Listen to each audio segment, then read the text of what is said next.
Hello my dear student, आपण आज immunology या पेपरमधला तिसरा पॉईंट बघणार आहोत. सेकंड युनिटमधला पहिला युनिट आहे तो तुमच्या पेपरमधला या आत्ताच्या तुमच्या सिलेबसमधनं तुमच्यासाठी वगळण्यात आलेला आहे. दुसऱ्या युनिटमधला जो तिसरा पॉईंट आहे तो आपण बघणार आहे. That is organs. त्याच्यामध्ये primary and secondary lymphoid organs of the immune system. म्हणजे आपण जे इम्युनॉलॉजी वगैरे म्हणायला लागलोय तर त्याच्या अंडर जे आपल्या बॉडीमध्ये ऑर्गन्स आहेत तर कुठले कुठले ऑर्गन्स आहेत आणि हे ऑर्गन्समध्ये काय काय काम होतं, त्यांचं फंक्शन काय, त्याचं स्ट्रक्चर कसं दिसतं, तर हे आपण आजच्या लेक्चरमध्ये सगळं बघूया. So student, let's start today's lecture. First we see the primary lymphoid organs and secondary lymphoid organs. There are presence of two types of organs of immune system. म्हणजे जसं आपण डायजेस्टिव्ह सिस्टीम बघतो किंवा रेस्पिरेटरी सिस्टीम म्हणतो तसंच immune system सुद्धा आपल्या बॉडीमध्ये प्रेझेंट आहे. तर अशी ह्याच्यामध्ये जी बाकीचे ऑर्गन्स आहेत ह्या ऑर्गनचं काम बरंच वेगळं आहे. ठीक आहे, त्यामुळं हे ऑर्गनची लोकेशन सुद्धा वेगवेगळी आहे. कुठेही कुणाचं तुम्हाला कनेक्शन बघायला मिळणार नाही. म्हणजे जर तुम्ही एखाद्या ह्युमन बॉडी पार्टचा जर डिसेक्टेड पार्ट बघितला तर तुम्हाला कुठलेही पार्ट असे इंटर कनेक्टेड बघायला मिळणार नाही. ठीक आहे, तर त्यांचं जे काम असतं तर त्या कामामध्ये म्हणजे प्रत्येक ऑर्गन्सचं काम म्हणजे त्या सेल्स त्या ठिकाणी with the help of blood capillaries किंवा जे वेगवेगळे नोड्स असतात त्यांचे वेगळे कनेक्शन्स असतात तर त्याच्या थ्रू त्या ऑर्गनपर्यंत हे सगळं ब्लड कनेक्टिव्हिटी थ्रू काय होतं, ह्या सेल्स पास होत असतात. ठीक आहे, आणखीन यात महत्वाचं म्हणजे आपण सेल्स पाहिले, cells present in a immune system. ठीक आहे, तर हे जे सगळे सेल्स भेटले त्याच्यामध्ये तुमच्या एक लक्षात आलं असेल की first they are present in a bone marrow and when it become functional it comes in to the another region. ह्याचा अर्थ काय की जेव्हा हे सुरुवातीला प्रेझेंट असतात तेव्हा त्या बोन मॅरो किंवा अशा वेगवेगळ्या साइट्समध्ये प्रेझेंट असतात. पण जेव्हा यांची फंक्शनल स्टेज असते, एक्झाम्पल आता आरबीसीज आहेत, इरिथ्रोसाइट्स आहेत. इरिथ्रोसाइट्स पहिल्यांदा जे डेव्हलपमेंट होतात ते कुठं होतात तर त्याचं फॉर्मेशन किंवा त्याचा पहिला प्रेफरन्स जो आहे तो बोन मॅरोमध्ये असतो. पण तिची फंक्शनल स्टेज कुठं आहे, ब्लड कॅपिलरीमध्ये. मग काय होते, तिथून त्याचं डेव्हलपमेंट होऊन त्याचं काय होतं, त्याच्यातनं न्यूक्लियस निघून जातो, त्याच्यामध्ये हिमोग्लोबिन कंटेंट वाढतो आणि अशा पद्धतीची फंक्शनलाइज्ड इरिथ्रोसाइट्स जी फंक्शनल आहे म्हणजे आता ऑक्सिजन कॅरिंग कपॅसिटी तिची झालेली आहे आणि असं सेल कुठं जाते किंवा अशा पद्धतीची जी मॅच्युअर सेल आहे जी काम करण्यासाठी तत्पर आहे ही सेल कुठं जाते तर ब्लड कॅपिलरीमध्ये जाते. हे एक मी तुम्हाला उदाहरण सांगितलं. त्यामुळं हिच्या बॉडी म्हणजे जे इम्युन सिस्टीम आहे या इम्युन सिस्टीममध्ये जे काय सगळ्या सेल्स येतात, मास्ट सेल, डेंड्रेटिक सेल्स, ह्या सगळ्या ज्या सेल्स ज्या आपण अगोदरच्या लेक्चरमध्ये पाहिल्यात तर ह्या सगळ्या सेल्स सुरुवातीला एका ऑर्गनमध्ये असतात, नंतर दुसऱ्या ऑर्गनमध्ये जातात आणि फंक्शनल असताना म्हणजे मॅच्युअर होताना दुसऱ्या ठिकाणी जातात पण त्यांचं ऍक्च्युली काम दुसऱ्याच ठिकाणी असतं. तर अशा पद्धतीने त्यांचं काहीच पॅटर्न आहे. पण ह्यांचे ऑर्गन्स आपल्याला स्टडी करायला पाहिजे. समजा आता आपण म्हटलं की तर इरिथ्रोसाइट तर ती कुठं असणार आहे तर त्यानुसार पूर्ण जी इम्युन सिस्टीम आहे त्या इम्युन सिस्टीममध्ये एक ठराविक ऑर्गन्स आहेत आपल्या बॉडीमध्ये आणि हे जे ऑर्गन्स आहेत इम्युन सिस्टीमशी रिलेटेड हे डिपेंड आहे म्हणजे कुठला ॲनिमल आहे, ह्युमन बिंग आहे किंवा बर्ड्स आहेत, मॅमल्स मधला दुसरा ॲनिमल आहे, कॅट आहे, डॉग आहे, ह्याच्यानुसार ते बदलत जातो. म्हणजे हा जो पॅटर्न आहे ऑर्गन्सचा तो बदलत जातो. ठीक आहे, तर पहिल्यांदा ऑर्गन्स स्टडी करताना त्यामध्ये ऑर्गन्समध्ये परत दोन पार्ट आहेत.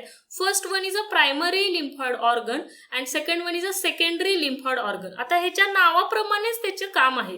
म्हणजे जेव्हा ते पहिल्यांदा प्रेझेंट असतात किंवा त्यांच्यामध्ये कुठल्याही प्रकारचे चेंजेस झालेले नसतात, डिफरन्शिएशन, चेंजेसचा अर्थ काय, डिफरन्शिएशन, फक्त ती स्टेम सेल पद्धतीने असते.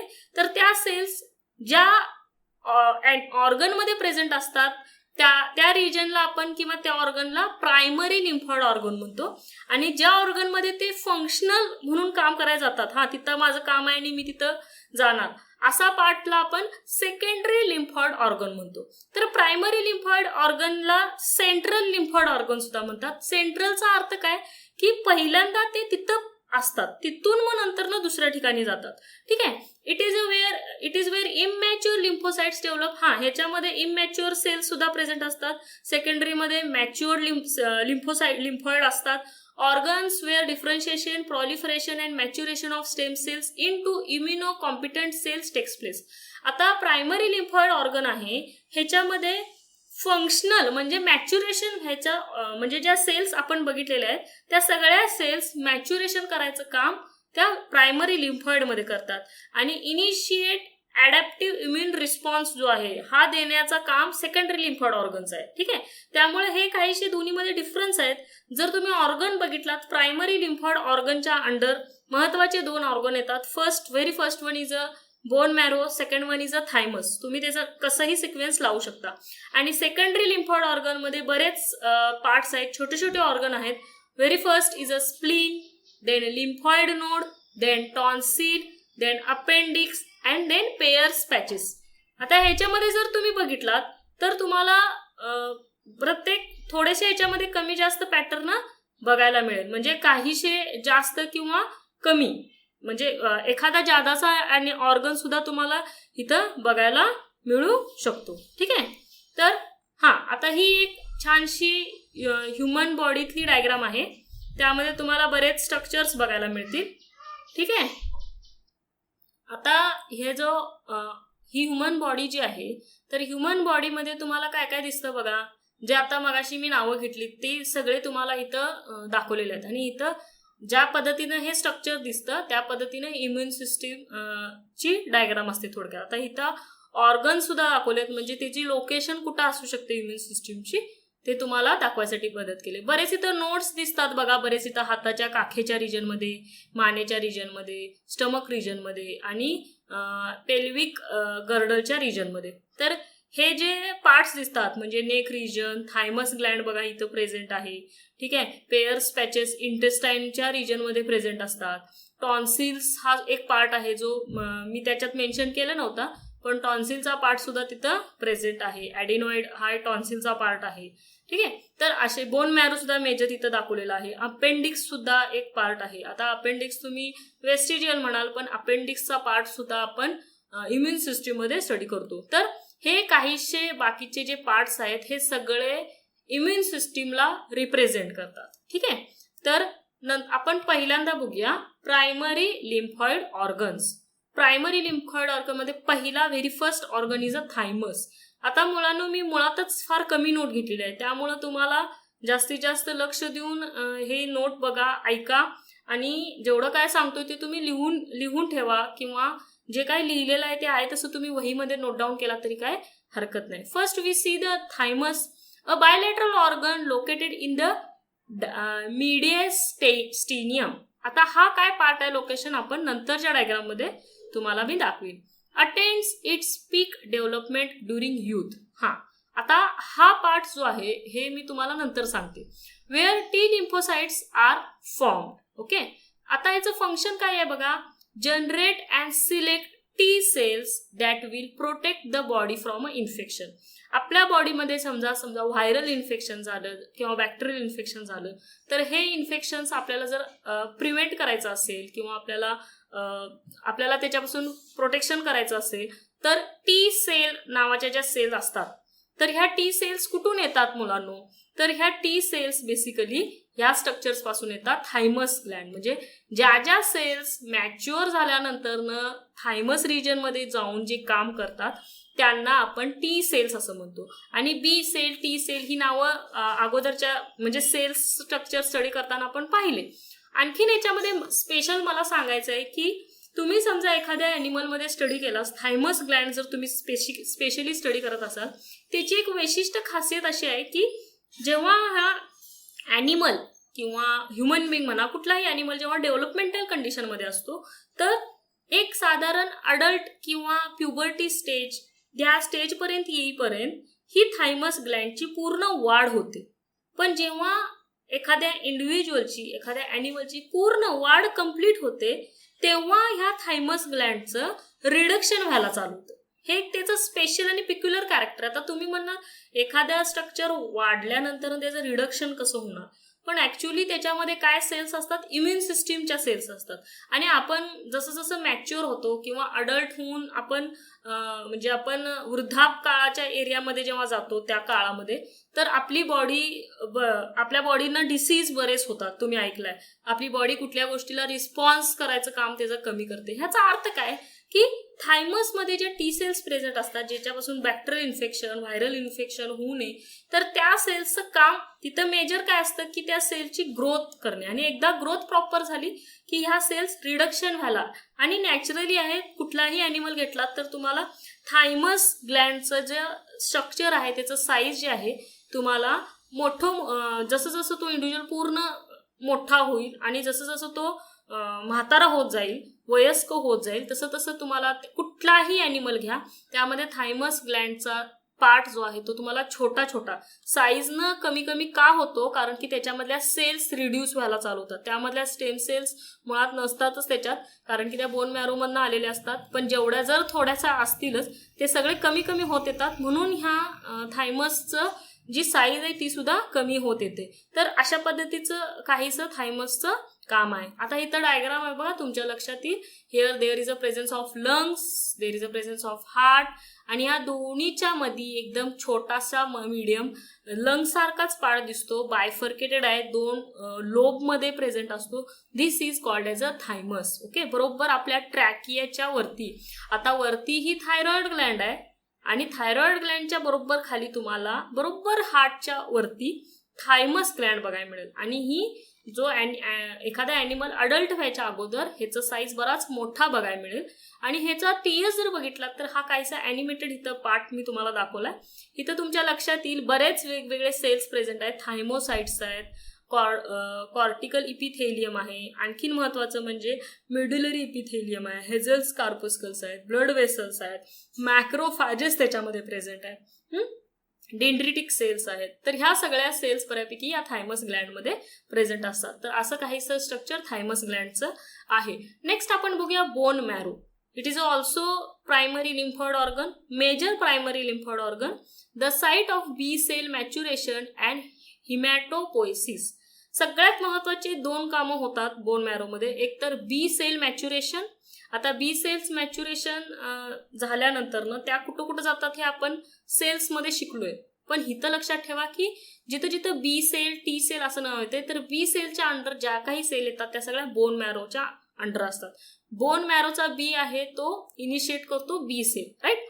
त्यानंतर ना हिमॅटोपोएसिस. हिमॅटोपोएसिस म्हणजे काय, ब्लड सेल्स तयार करणारे सेल्सचा स्टेम सेल जी आहे ती बोन मॅरोमध्ये प्रेझेंट असतात. ओके, आता ब्लडमध्ये काय काय आहे आपल्याला बघितलंय आपण की आरबीसीज तयार करणे, आरबीसीज, डब्ल्यूबीसीज, प्लेटलेट्स, ह्या सगळ्या सेल्स तयार करण्यासाठी ज्या काही सेल्सची गरज असते ते सगळे सेल्स बोन मॅरोमध्ये प्रेझेंट असतात. आणि ह्यातले जे मेजर बोन मॅरो डब्ल्यूबीसीच्या सेल आहेत ह्या काय करतात, तर त्या म्हणजे आपल्या सोल्जर सेल्स असतात आणि ह्या सुद्धा बरेच आपल्या बॉडीतले इन्फेक्शन्स क्युअर करण्यासाठी मदत करतात. तर प्रायमरी लिम्फॉइड ऑर्गन असल्यामुळं बेसिकली तिथं मॅच्युरेशनचं काम होतं. Responsible for the production of important immune system cells like B cells, granulocytes. Granulocyte represent डब्ल्यूबीसीज. ओके, नॅचरल किलर सेल्स हा आपण इन डिटेल स्टडी केला, ह्याला आपण एनके सेल्स सुद्धा म्हणतो. इमॅच्युअर थायमोसाइट्स. आता इथं इमॅच्युअर थायमोसाइट्स म्हटलंय का, कारण की ह्यांचं मॅच्युरेशन कुठं होणार आहे, थायमस ग्लँड मध्ये होणार आहे. So there is a presence of immature thymocytes and also produce platelets and RBCs. Obviously haematopoiesis process असल्यामुळे ब्लडमधल्या सगळ्या ज्या काही सेल्स तुम्ही बघाल ब्लडमध्ये त्या सगळ्याच्या सगळ्या सुरुवातीला बोन मॅरोमध्येच असतात आणि तिथंच त्या मॅच्युअर होऊन फंक्शनल काम करण्यासाठी त्या ब्लडमध्ये जातात. ठीक आहे, हा बघा बोन मॅरोचं स्ट्रक्चर आहे. इथं बोनचा टीएस घेतलेला आहे. बोन मॅरो असा दिसतो. ठीक आहे, इथं तुम्हाला काहीशे सेल्स बघायला मिळतील. आणखीन त्याचं जर झूमिंग केलं तर तिथं हिमॅटोपोएटिक स्टेम सेल प्रेझेंट असते. त्याच्यापासून कन्व्हर्जन झाल्यावर मल्टीपोटेन्शियल स्टेम सेल तयार होते. त्याच्यापासून मग लिम्फॉइड प्रोजेनेटर सेल होते, त्यानंतर NK सेल, टी सेल, बी सेल, बी लिम्फोसाइट, टी लिम्फोसाइट तयार होते. आणखीन इथं मायोलॉइड प्रोजेनेटर सेल आहे ज्याच्यापासून ब्लड सेल्स तयार होतात. ह्या सगळ्या ब्लड सेल्स आहेत. मग एकाचे प्लेटलेट्स तयार होतात, काहीचे एकापासून RBC तयार होतात आणि एकापासून न्यूट्रोफिल, इओसिनोफिल, बेसोफिल्स तयार होतात. तर असं काहीसं स्ट्रक्चरल जे हे आहे ते बोन मॅरोचं दाखवले की इथून जवळजवळ बोन मॅरोपासून ह्या सगळ्या सेल्स तयार होण्याच्या स्टेम सेल्स इथं प्रेझेंट असतात आणि मॅच्युरेशनचं काम सुद्धा या ठिकाणी होतं. So bone marrow is also represents the immune system. ठीक आहे. त्यानंतर second we see the secondary lymphoid organ. Secondary lymphoid organ मध्ये पहिला ऑर्गन बघणार आहे वी सी द स्प्लीन. ठीक आहे. Organ of a immune system composed of a T cells and B cells, natural killer cells, macrophages, dendritic cell, and red blood cells. It is a production site of antibodies and activated lymphocytes which are delivered to the blood. आता ह्याच्यामध्ये तुम्ही लक्षात घ्या काय होते बघा की मी काय म्हटलं की बोन मॅरो हा पहिला प्रायमरी ऑर्गन आहे. आता आपण काय बघतोय, सेकंडरी ऑर्गन बघतोय. सेकंडरी ऑर्गन मध्ये तुम्हाला बऱ्यापैकी सगळ्या वेगवेगळ्या प्रकारच्या सेल्स ज्या आता मॅच्युअर व्हायला लागल्यात किंवा होत आहेत त्या सगळ्या सेल्स तुम्हाला सेकंडरी लिम्फॉइड ऑर्गन मध्ये बघायला मिळतील. जेव्हा त्यांचं काम चालू होईल तेव्हाच हे काय करतात त्या ठिकाणी जातात, अदरवाईज ते स्टोअर करून ठेवले जातात. मग स्प्लीन हा असा पार्ट आहे की त्याच्यामध्ये टी सेल्स सुद्धा असतात ज्या थायमस ग्लँड कडून आलेले आहेत, बी सेल्स सुद्धा आहेत ज्या बोन मॅरो कडून आलेले आहेत, NK सेल्स आहेत, मॅक्रोफॅजेस, डेंड्रिटिक सेल आणि रेड ब्लड सेल ह्या सगळ्या प्रकारच्या सेल्स ह्या तुम्हाला स्प्लीन मध्ये बघायला मिळेल. आणि नंतर ना जेव्हा त्यांचं काम असेल, अँटीबॉडी प्रोडक्शन असेल, समजा एखादा बॅक्टेरियल इन्फेक्शन झाला त्याच्यापासून अगेन्स्ट आपल्याला अँटीबॉडीज तयार करायचे असतील तर ते काम स्प्लीन करतं. स्प्लीन पासून अँटीबॉडीज तयार होण्याचं काम तिथं होतं. आता मेन फंक्शन काय, filters the blood and entrap foreign material antigen provides defense against blood-borne antigens. बऱ्याच वेळा काय होतं की ब्लडमध्ये सुद्धा काय होतं की इन्फेक्शन होतं आणि ब्लडमध्ये सुद्धा काही प्रकारे बॅक्टेरियल व्हायरसची एंट्री होणं काय आपण नाही म्हणू शकत नाही, नाकारता येत नाही. आणि अशा वेळेला जर आपल्या बॉडीमध्ये किंवा ब्लडमध्ये जर एखादा बॅक्टेरिया किंवा व्हायरसची एंट्री झाली तर त्याला आपली बॉडी ॲज अ अँटीजेन म्हणून ऍक्ट करते. म्हणजे जो काय आपल्या बॉडीमध्ये आला असेल आणि त्याच्या अगेन्स्ट जो अँटीबॉडी असतो तो आपल्या बॉडीमध्ये तयार होतो आणि अँटीबॉडी अँटीजेन रिॲक्शन होऊन त्या इम्युन सिस्टीमशी रिलेटेड त्या एखादा जो पार्ट आहे बॅक्टेरिया किंवा व्हायरस त्याला ट्रॅप करून मारून टाकायचं काम हे बाकीच्या सेल्सचं असतं, म्हणजे NK सेल्स वगैरे. पण ऍक्च्युली ब्लड फिल्टर करायचं काम आहे ते स्प्लीन करतं. आणि ब्लड फिल्टर करत असताना NK cells, macrophages, dendritic cells, red blood cells ह्या प्रकारच्या सेल्स तुम्हाला स्प्लीन मध्ये बघायला मिळतील. त्यामुळे फिलिंग द ब्लँक्सला लक्षात ठेवू शकताय की स्प्लीन मध्ये कुठल्या कुठल्या प्रकारच्या सेल्स प्रेझेंट असतात आणि त्यांचं फंक्शन काय आहे. आता इथं स्प्लीन असतं, मी मुद्दाम ही डायग्राम घेतले की एक्झॅक्ट आपल्या बॉडीमध्ये स्प्लीनचं लोकेशन, कारण की स्प्लीन आपण जास्त ऐकत नाही, बाकीचे ऑर्गन्स बाकीच्या सिस्टीम्स आपण पाहतो पण स्प्लीन हे नाव ऐकत नाही. तर स्प्लीन इथं लक्षात घ्या, स्टमकच्या बरोबर खालच्या बाजूला थोडंसं उभ्या आणि तिरक्या लोकेशनमध्ये तुम्हाला स्प्लीनचं डायग्राम दिसेल. ठीक आहे. आता स्प्लीन मध्ये तुम्हाला आता इथं झूमिंग करून दाखवले की ह्याच्यामध्ये स्प्लिनिक व्हेन आणि स्प्लिनिक आर्टरी गेलेली आहे ज्याच्या थ्रू इथं नोड्यूल्स तयार झालेले आहेत, थोडंसं गाठीसारखं स्ट्रक्चर, आणि त्याच्यामध्ये व्हेनस सायनसेस प्रेझेंट आहे. आणि ह्याच्यामध्ये ज्या सेल्स मी आता सांगितलं, मास सेल्स, डेंड्रिटिक सेल्स, ह्या सगळ्या सेल्स तिथं प्रेझेंट असतात. म्हणजे जर आपल्या बॉडीमध्ये किंवा ब्लडमध्ये समजा एखादा फॉरेन पार्ट आला तर फिल्ट्रेशन करायचं काम, जसे आपली kidney nitrogenous waste material filter करते तसंच आपली स्प्लीन आहे, ब्लडमध्ये एखादा फॉरेन पार्टिकल जर आपल्या बॉडीमध्ये आला असेल तर त्याला फिल्टर करायचं काम आपलं स्प्लीन करतं. ठीक आहे. समजा आपल्याला बॅक्टेरियल किंवा व्हायरस इन्फेक्शन झालं असेल तर थोड्याफार प्रमाणात स्प्लीन सुद्धा इन्फेक्टेड होण्याचे चान्सेस आपण नाकारू शकत नाही. त्यामुळे बऱ्याच वेळेला स्प्लीनचं स्वेलिंग सुद्धा झालेलं आपल्याला ऐकायला मिळतं. तर असं काहीसं स्प्लीनचं स्ट्रक्चर आहे. सेकंड आपण बघूया सेकंडरी लिम्फॉइड ऑर्गनमध्ये. Second name is lymphoid nodes. Lymphoid node bean shape असतात, इनकॅप्सुलेटेड असतात, distributed throughout the body along the course of lymphatic vessels. आता तुम्ही जर मगाची डायग्राम तुम्ही आठवा, त्याच्यामध्ये तुमच्या लक्षात येईल की बऱ्याच बॉडीमध्ये सगळीकडे नोड्स बघायला मिळतात, छोटे छोटे गाठी बघायला मिळतात. तर ह्या सगळ्यांना आपण लिम्फ नोड्स म्हणतो. इथं बघा मी डायग्राम दाखवते. ह्या छोट्या छोट्या हे जे सगळे आहेत पूर्ण बॉडीमध्ये एक ठराविक अंतर सोडून हे जे तुम्हाला बघायला मिळतं, we say that is a lymphoid node. आणि ह्या तुम्हाला किडनी शेपमध्ये छोट्याशा अशा तिरक्या अशा असतात, ते बीन शेपमध्ये असतात, त्याला आपण लिम्फ नोड्स म्हणतो. ह्यांची संख्या बरीच जास्त आहे. हे छोटे छोटे आहेत आणि त्यांची संख्या मात्र जास्त आहे आणि पूर्ण बॉडीमध्ये ते प्रेझेंट असतात. बॉडीमध्ये म्हणजे मेन बॉडी पार्ट जे आहेत त्या ठिकाणी हे प्रेझेंट असतात. They are made up of mostly B cells and T cells, macrophages and dendritic cell. या 4 महत्वाच्या प्रकारच्या सेल्स आपल्याला तिथं बघायला मिळतात. ह्याचं फंक्शन काय बघा, they act as a immunologic filters and drain the lymph from most of the body tissue and filter out the antigens present in them before allowing the lymph to return to the circulation. आता आपण बघितलं पहिल्यांदा spleen काय करतो तर filter करतो blood. ठीक आहे, ब्लड मधनं फिल्टरेट केल्यानंतर ना जे उरलेला पार्ट आहे ब्लडचा तो लिम्फ नोड थ्रू फिल्ट्रेशन होत असतात. आता स्प्लीन हा पार्ट एकाच ठिकाणी आहे पण लिम्फ नोड्स पूर्ण आपल्या बॉडीमध्ये आहेत आणि ब्लड हा असं पार्ट आहे की आपल्या बॉडीच्या प्रत्येक पार्टमध्ये ब्लडचं काय असतं, नरिशमेंट द्यायचं काम ब्लडचं देतं. ठीक आहे, त्यामुळे त्या भागात सुद्धा ब्लडचं फिल्टर होणं महत्वाचं असतं. फॉरेन पार्टिकल, बॅक्टेरिया, व्हायरसेस ह्याच्यापासून जे आपलं संरक्षण आहे ते करण्यासाठी. त्यामुळे ह्या प्रत्येक लिम्फ नोडमधनं ब्लड कॅपिलरीज गेलेले आहेत. त्याच्यामुळे जर एखादा फॉरेन पार्टिकल आलाच तर तो तिथं फिल्टर होऊन जातो जे आणि त्याला ॲज अ अँटीजन म्हणून ऍक्ट करून त्याला लगेच मारून टाकलं जातं. ठीक आहे, आणि परत ते ब्लडमध्ये मात्र सर्क्युलेट केलं जात नाही. तर लिम्फ नोड्सचा फार छान महत्वाचा रोल आहे. इथं तुम्हाला बघा, इथं दिसेल लिम्फ नोड्स असे काहीसे दिसतात. त्याचा जर एक झूमिंग केलात तर काहीसं किडनी शेपमध्ये आपल्याला बघायला मिळतं. थोडेसे हे ग्रीनिश व्हाईटिश असतात. ओके, आणि ह्यांच्यामध्ये बॅकफ्लो होऊ नये म्हणून त्याच्यामध्ये व्हॉल्स सुद्धा प्रेझेंट असतात. ओके, लिम्फॅटिक नोड्यूल्स प्रेझेंट आहेत, जर्मिनल सेंटर्स प्रेझेंट आहेत. इथं बोन मॅरोच्या तिथं सुद्धा काही स्ट्रक्चर्स आहेत. इथं पार्ट दाखवलेत कुठं कुठं आहे, टॉन्सिल्स, थायमस. तर लिम्फ नोड स्पेशली झूमिंग केलं की तुम्हाला इथं एक व्हेन गेलेली आहे इफेक्टिव्ह आणि बाकीचे जे आहेत त्याच्यातनं मग फिल्टर होऊन ब्लड बॉडीच्या बाहेर पडतं. तर असं काहीसं लिम्फ नोडचं स्ट्रक्चर आहे. नेक्स्ट वन थर्ड आहे, दॅट इज अ टॉन्सिल्स. आता आपण नेहमी हा शब्द ऐकलेला आहे.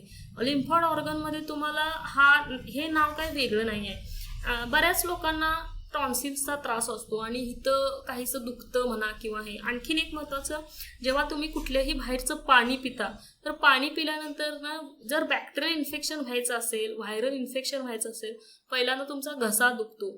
घसा दुखल्याचा अर्थ काय आहे, तिथले जे टॉन्सिल्स आहेत त्या टॉन्सिल्समध्ये हे ॲज अ अँटीजेन म्हणून ते बॅक्टेरियल इन्फेक्शन झालेलं असतं. त्यामुळे घसा दुखतो, आवाज बसतो, बऱ्याच गोष्टी काय काय होतं. त्यामुळे टॉन्सिल्स हा म्हणजे तोंडावाटे जे काही आपले पॅथोजन्स, व्हायरसेस, बॅक्टेरिया जे काही जाणार आहे ते पहिल्यांदा टॉन्सिल्सला ते हे करतातच, म्हणजे अटॅक करतातच. कारण की त्याच्यामध्ये अँटीबॉडी त्यांच्यामध्ये काय आहे, आपल्या बॉडीला रिस्पॉन्स देण्याचे पूर्ण जे स्ट्रक्चर्स आहेत ते तिथं आहेत. इम्युन सिस्टीमशी रिलेटेड मेन पार्ट टॉन्सिलचा आहे आणि तिथून मग जातात ते खाली. त्यामुळे बऱ्याच वेळा जर समजा आपल्या बॉडीमध्ये जरी इन्फेक्शन असेल कुठल्याही गोष्टीचं तर त्याचं पहिल्यांदा जाणीव त्या टॉन्सिल्सला होतं. मग बऱ्याच वेळा न कारण सुद्धा आपण म्हणतो की बाहेरचं काय खाल्लं नाही तरी सुद्धा टॉन्सिल्स दुखतात. मे बी ते आपली बॉडी डिफेक्ट म्हणून ते टॉन्सिल्स काय करत असतात, पेन्स दाखवत असतात. 2 masses of soft granular tissue on either side and back of a mouth. ह्याची मी डायग्राम तुम्हाला दाखवतो, तुमच्या लक्षात येईल कशा असतात tonsils. Traps bacteria and viruses from a inhaled area.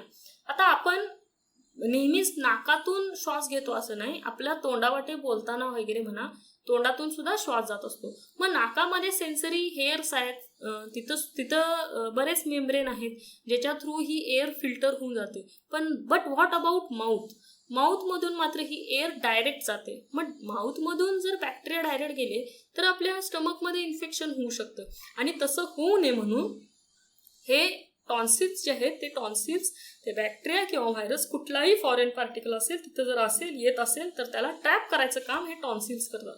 आता हे आपलं माउथ ओपनिंग आहे जे आपण तोंड उघडतो त्याच्यानंतरचं आतला एकदम पार्ट आणि त्या रिजनला एकदम तोंडाच्या आतल्या बाजूला जर बघितलात तर तुम्हाला हे असे स्ट्रक्चर्स बघायला मिळतील आणि तिथंच आपल्याला टॉन्सिल्सचा पार्ट दुखतो, लक्षात घ्या. ह्याची सुद्धा नावं वेगवेगळी आहेत. फायरेंजियल जे वरच्या बाजूला असतात, पॅलाटाईन जे हिथं असतात, त्यांचंच स्ट्रक्चर जास्त मोठं आहे आणि तेच पहिल्यांदा दुखतं. इस्टेशियन आहे, वरच्या बाजूला असतात आणि थोडेसे गालाच्या खालच्या बाजूला म्हटलात तर हे सर्वायकल आहे. तर असे काहीसे टॉन्सिल्सचे पार्ट्स बघायला मिळतात. जर तुम्ही एखाद्या टॉन्सिलचा टीएस बघायला गेलात तर हा असा दिसतो. ह्याच्यामध्ये पण वेगवेगळ्या प्रकारच्या सेल्स प्रेझेंट असतात जे माउथमधून एखादा बॅक्टेरिया किंवा व्हायरस आलेला असतो तर त्याला ट्रॅप करायचं काम हे टॉन्सिल्स करतात. बघा नेचरनं किती छान आपल्याला सगळ्या गोष्टी दिलेल्या आहेत. त्यानंतर ना अपेंडिक्स हा पार्ट आहे. आता अपेंडिक्स मध्ये कसं कसं स्ट्रक्चर प्रेझेंट असते बघूया. Thin dead end tube measuring about 3 to 4 inches in length and it hangs from the cecum. हे लोकेशन सांगते. लोकेशन आपण नंतर न बघूया डायग्राम मध्ये, तुमच्या लक्षात येईल. फंक्शन बघा त्याचं काय. Helps tell the lymphocytes exactly where they have to head over to attack infection and it also enhances massive intestine defenses to range of drugs and foods. आता आणखीन एक महत्वाचं म्हणजे की जे बऱ्याच ह्युमन बिंग मध्ये अपेंडिक्स हे काढून टाकलं जाते आता सध्या. ह्याचा अर्थ काय आहे की तो एक वेस्टिजियल पार्ट सुद्धा आपण बघतो, पण ऍक्च्युअली बाकीचे ॲनिमल्स म्हणजे हर्बिओरस वगैरे जर तुम्ही ॲनिमल बघितला तर त्यांच्यामध्ये अपेंडिक्सचा रोल फार महत्वाचा आहे.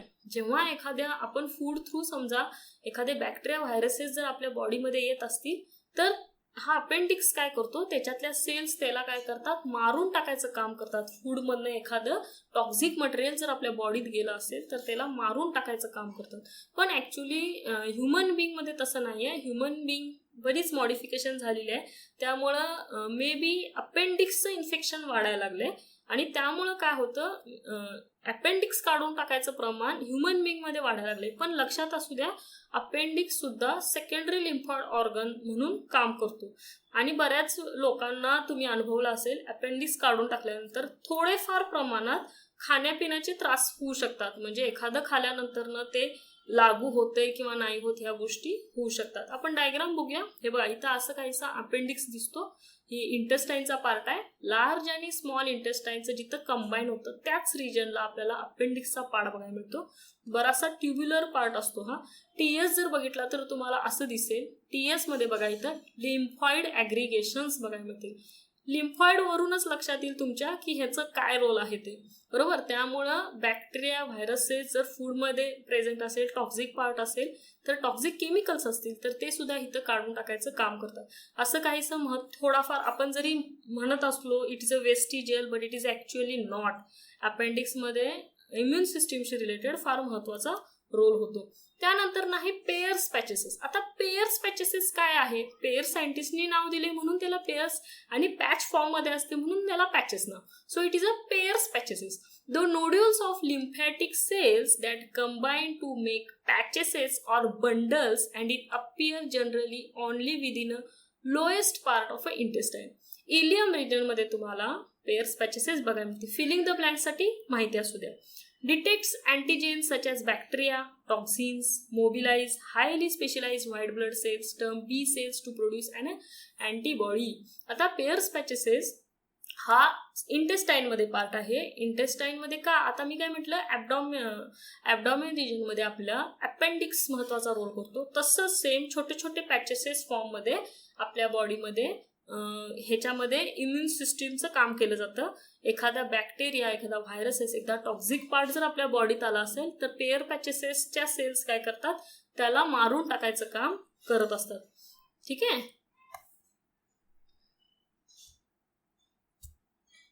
हा, तर अशी काहीशी डायग्राम आपल्याला पेयर्स पॅचेसेस मध्ये बघायला मिळेल.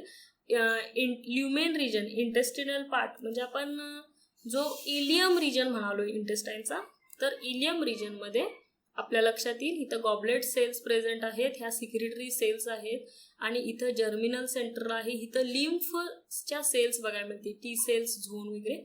तर इथं बरेच सेल्स आहेत बघा. ह्या बी सेल्स आहेत, डीसी सेल्स आहेत, बी सेल झोन आहे आणि ह्या सेल्स करतात एखादा बॅक्टेरिया किंवा व्हायरसेस इन्फेक्शन जर आपल्या इंटेस्टाईन रिजन मध्ये झालं तर त्या बॅक्टेरियाला मारून टाकायचं काम सुद्धा आपल्या बॉडीमध्ये करून टाकलं जातं. ठीक आहे. तर स्टुडंट आपण आता जस्टच organs present in a immune system बघितलेला आहे. ह्याच्यामध्ये ज्या काही मी सेल्सची नावं घेतली आहेत, प्रत्येक ऑर्गनमध्ये कुठले कुठल्या प्रकारचे सेल्स आहेत ते तुम्ही लिहून ठेवा वहीमध्ये. हवं तर डायग्राम काढा, डायग्राम ही महत्त्वाचे आहेत. तेवढीच हाताची पण प्रॅक्टिस होईल आणि लक्षातही राहील आणि ते काय नोट डाऊन करून ठेवा. ठीक आहे. तर हा पूर्ण व्हिडिओ बघा आणि व्हिडिओ बघितल्यावर मला नक्की रिप्लाय द्यायचा आहे. Okay, thank you student.